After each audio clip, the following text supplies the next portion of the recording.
你干嘛苦着一张脸不说话？嫌我碍事儿了？哪儿敢啊？那你是吃坏什么东西了？没有。哦，你是不是还因为吐蕃和突厥的事儿自责呢？本宫不是告诉你了，这皇上已经下令，今年不是因为那个，比那些糟糕多了。那究竟怎么了？8员大将，转眼间命丧黄泉。这老四，你这个魔鬼，我真想掐死你！老四杀人了，还杀了国家栋梁。杀国家栋梁关我屁事儿啊！他杀了我的蛐蛐儿。蛐蛐儿，你这个人也太奇怪了。这几个蛐蛐儿，你……我都这么伤心了，你还笑？你们这些女人真是太恶毒了。算了，今天也没有心思上课了，走，跟我烧石头去。烧石头？你让老四给气傻了。懒得跟你解释，走吧，去了就知道。快走！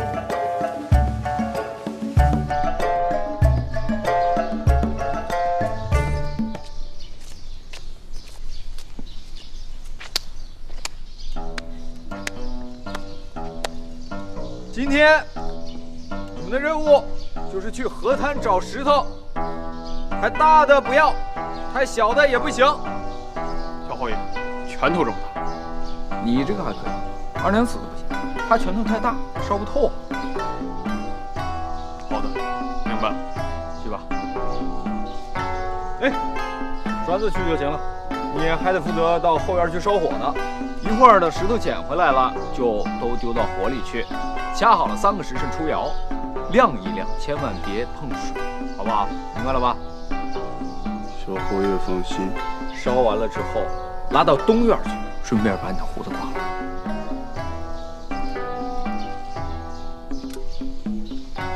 哎，啊，你这是搞什么呢？一会儿你就知道了。来，再随我去鸡舍看看。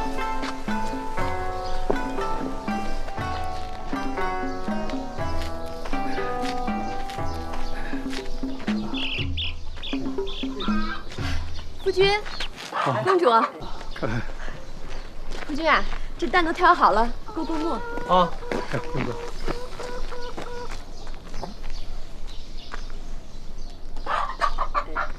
夫君这是何意？不是你听，这如果是新鲜的鸡蛋，2个鸡蛋相互碰撞，声音就很清脆，而且摇晃起来没有声音。这2个鸡蛋相比呢，左手这个就比这个逊色一些。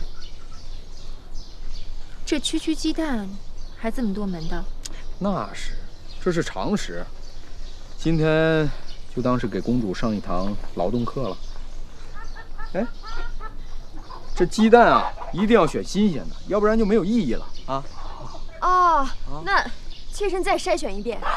贤叔啊，一会儿你烧一点草木灰。然后等二娘子把石头拉回来，砸碎了磨成沫，跟草木灰一块放在锅里边和成浆糊，抹在鸡蛋上，然后蘸一些麦皮跟锯末，放在坛子里边滴几滴酒，然后用泥封住就可以了。哎呦，小侯爷，恕老奴年事已高，记不住这许多呀。哦，那反正今天闲着也是闲着，不如就一块弄。小侯爷，等会儿我把鸡蛋挑好了给您送过去。那好吧，那我们先回去候着。哎啊，公主。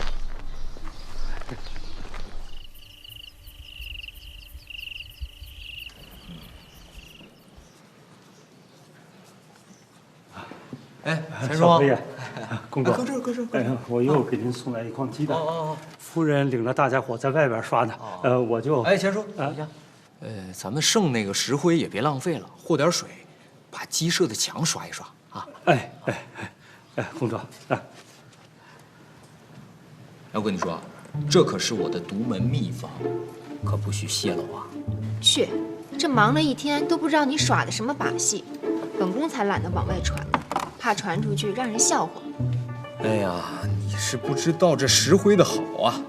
再过几天你就明白了，这石灰啊，和上炉渣，还有粘土，不管你是打地基还是拓墙，都比以前结实多了。而且它还不怕水，你往墙上这么一刷，又防潮又防虫，白花花的还好看。原来如此，这可麻烦了，看眼里拔不出去了。你就是灭口，我也要到处说去。要不这样吧，这方子算我买你的，你开个价吧。不是你拿我当什么人了？我要是想赚钱的话，不早就卖了。我说的是这个鸡蛋的方子不能外传，并不是说那石灰，那石灰本来就是传给你们用的，你愿意传给谁传给谁，我才不管呢。这才像话。正好我庄子那边要刷墙，明天就让工人照你这方子试试。行，你要是有什么不懂的，欢迎再来问我啊。看你表现这么好，我再告诉你个好消息。什么好消息？潼关那边的煤窑已经开挖了，曹尚书亲自监督，用不了2个月就可以往京城里运了。那我有什么好处？没有，怎么光想着好处？没好处怎么算是好消息？那可是随着你名字报上去的，留个好名声不好吗？名声值几个钱啊？算了吧，随你。不过冬天的时候，你可得给我白拉机车才行。占便宜不够。夫君，这都5天了，可以了吗？看看。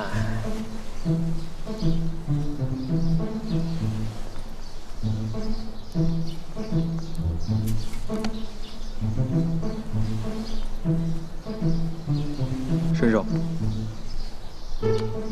好看吧？还头一回见鸡蛋变成这样，这颜色像玛瑙不说，上面还有小花呢。哎，但是夫君，这个就是拿来看的吗？当然不是。来，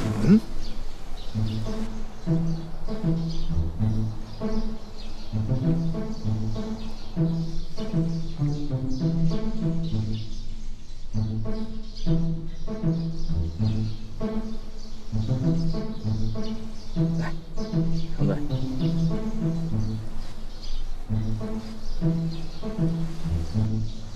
怎么样？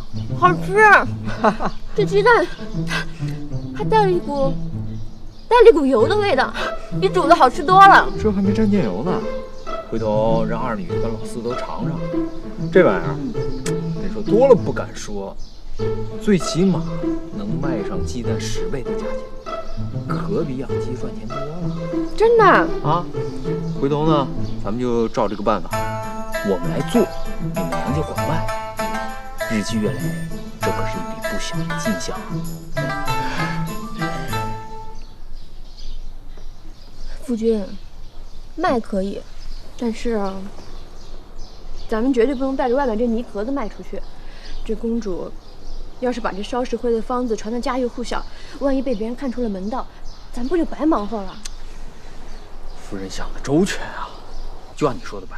回头咱们多备几坛子，就打着你娘家的旗号，给他们挨家挨户的发点，让他们口口相传。我敢说，不出1个月，肯定又像当初那个九华玉露似的，名满长安了。话是说得好，但这买卖要真是做成了，咱家的鸡哪下得了那么多蛋啊？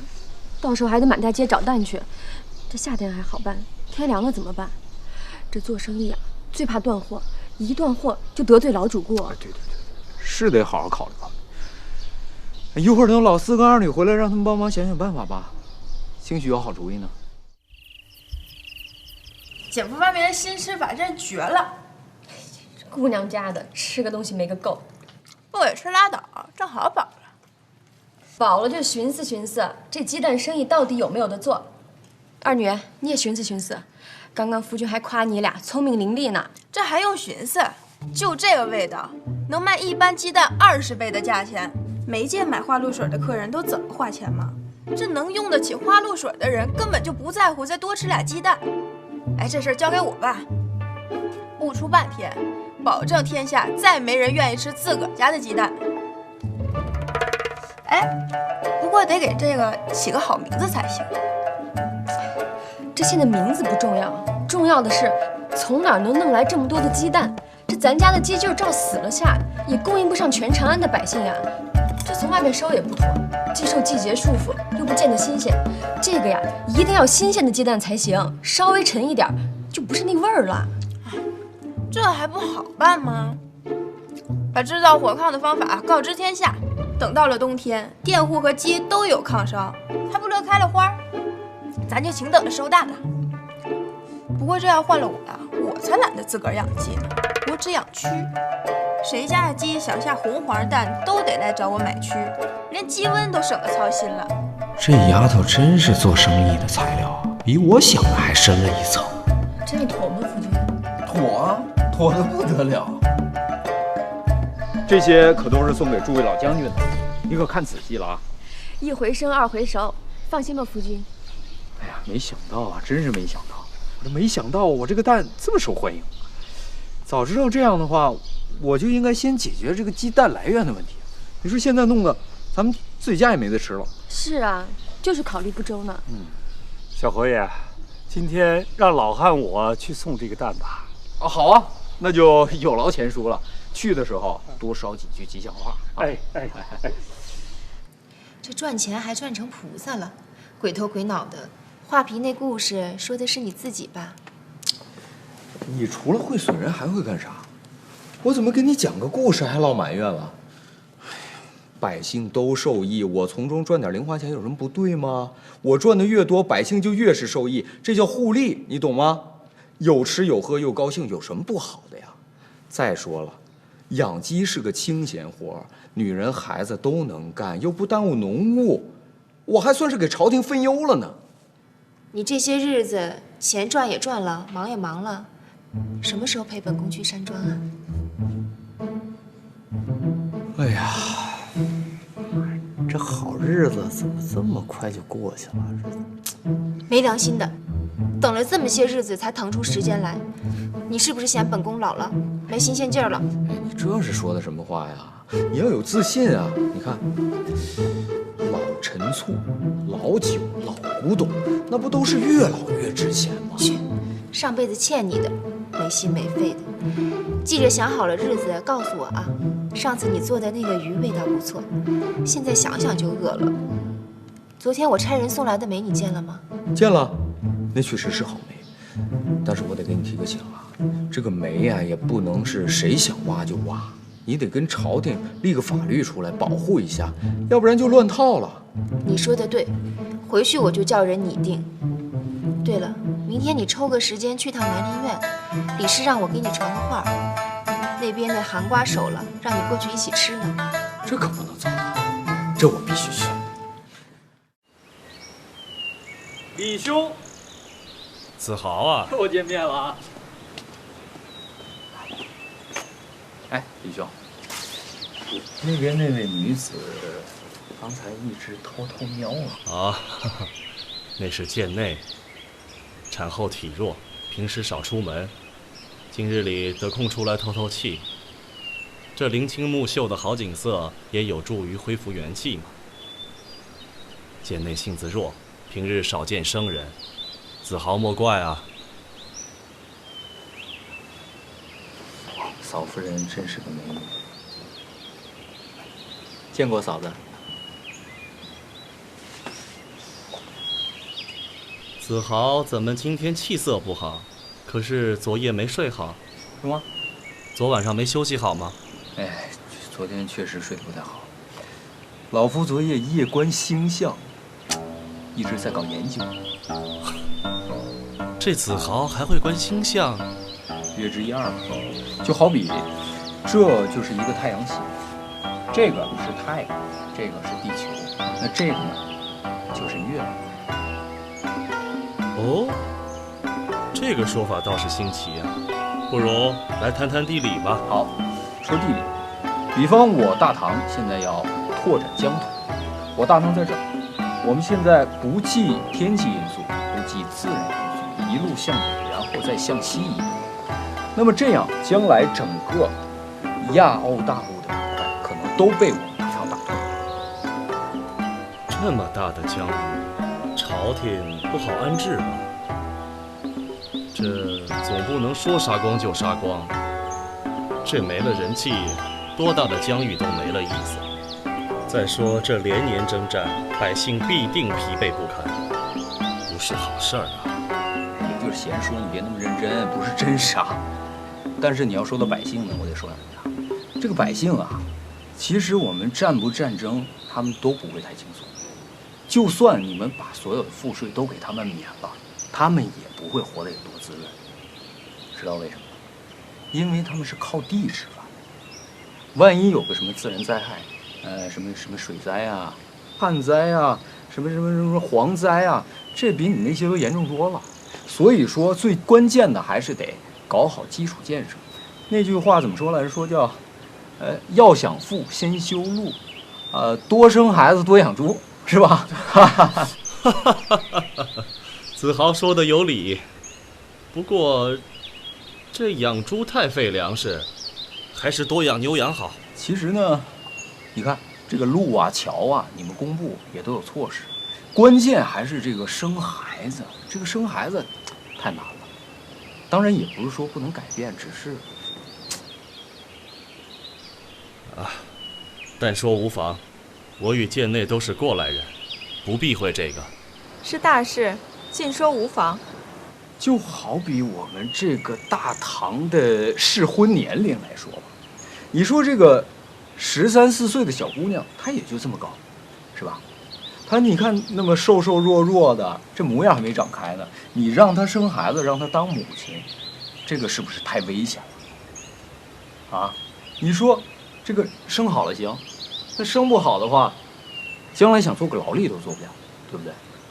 那再大几岁，你看17、8、9、20来岁，哎，这就不一样了，完全不一样了。那生孩子，这个时候他身体已经发育的非常好了，骨骼也长开了，是吧？生孩子根本就不危险。你别说生一个，你就将来再生个3、4、5、6、7、8个，也不是什么大问题。所以说呀，这个就像这个茶杯，它茶杯大了，自然它装的水就多了，是不是？这子豪这话倒是有几分道理啊。照子豪的说法，多大的女子才适合出阁呢？哎呀，这个还真是难住小姐。17、8。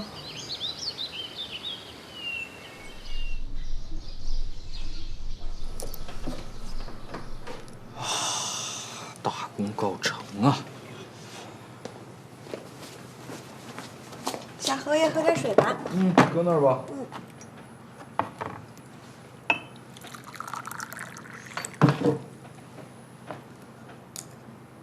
小侯爷，这是什么呀？不懂了吧？这个是最原始的计算机。计算机？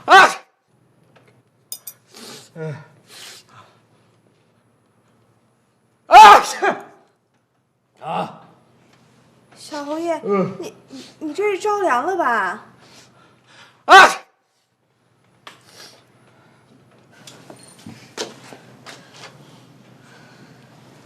周大夫，怎么样了？外邪内侵，虚火上升，内外不调。哎，我这就给小侯爷开药。哎，好，您快请。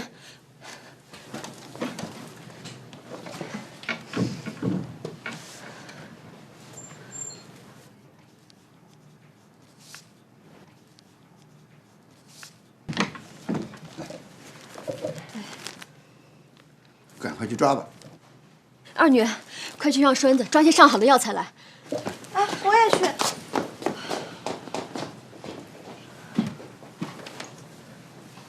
怎么样了？哎呀，公主。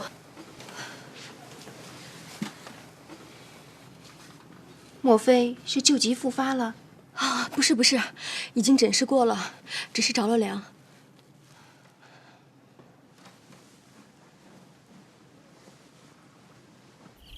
大弦嘈嘈如急雨，小弦切切如私语。嘈嘈切切错杂弹，大珠小珠落玉盘。陛下过奖了。今日听了子豪一席话，朕好生庆幸啊！好在媚娘是在26岁那年产下的红儿啊。是啊，咱们的红儿生得聪明伶俐，虎头虎脑的。这个王修虽话语粗俗，却话糙理不糙。的确，这王修乃我大唐罕见的奇才。陛下休怪媚娘多嘴，您的四皇子虽仪表堂堂，实质外强中干，前一段还病殃殃的，想必是萧淑妃早生早育害的。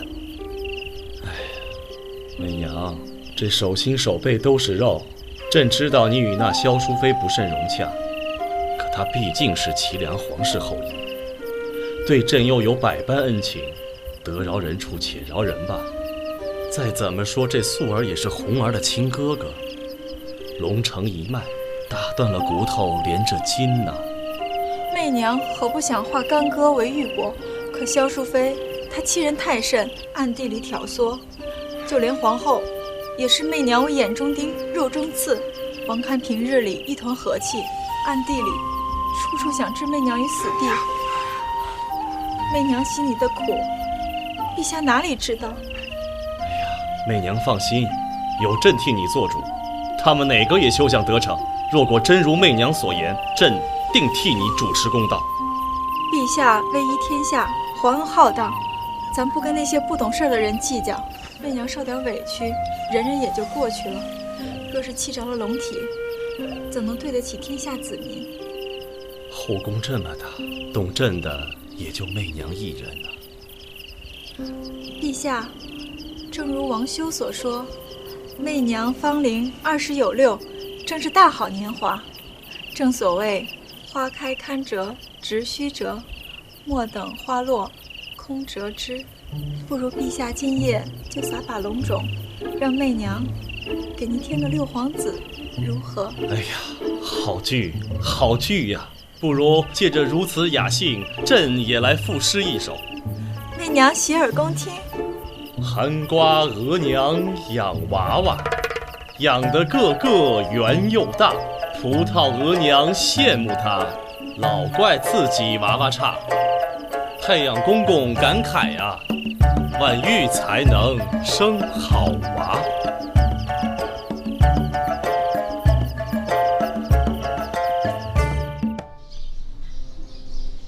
上苍保佑，让我这个老不死的替小侯爷得了这个病吧。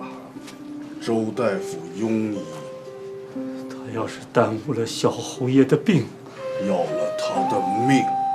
钱叔，钱叔，钱叔，药呢？在这儿呢。去了这么久，我跑得比驴都快，不行你自己去啊！快，烧水啊！烧得厉害了。感冒发烧，吃2颗快克就好了。可是大唐的药房没有这种药，难怪在这儿感冒发烧都能死人。这要是严重了，烧成肺炎就麻烦了。老爷都开始说胡话了。你们好生照看着，我去叫御医。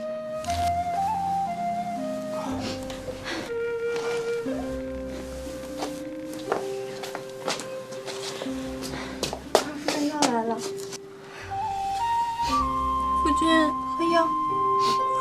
不喝，这肺炎可不是一般的病，要是传染上你们，就完了。肺炎传染的特别快，你们可不能含糊。快走，去上房，去上房。不，妾身要陪着夫君。听话，直到我病好为止，再不许你个儿女进这个门。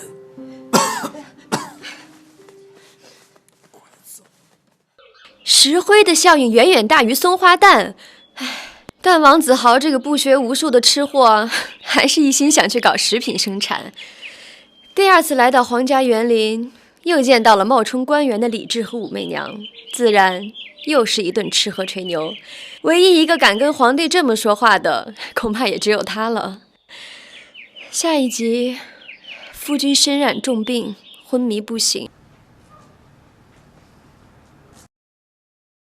把我手机拿来，我要给我妈打个电话。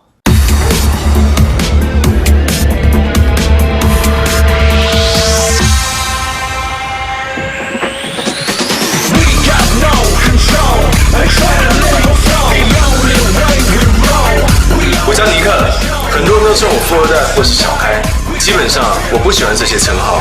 我爸妈有钱，关我什么事啊？朋友说我的人生就像中了乐透一样，这点我并不否认，因为我的确跟那些中乐透人没什么不同，唯一不同的是，我是天天中乐透。我叫尼克，我在。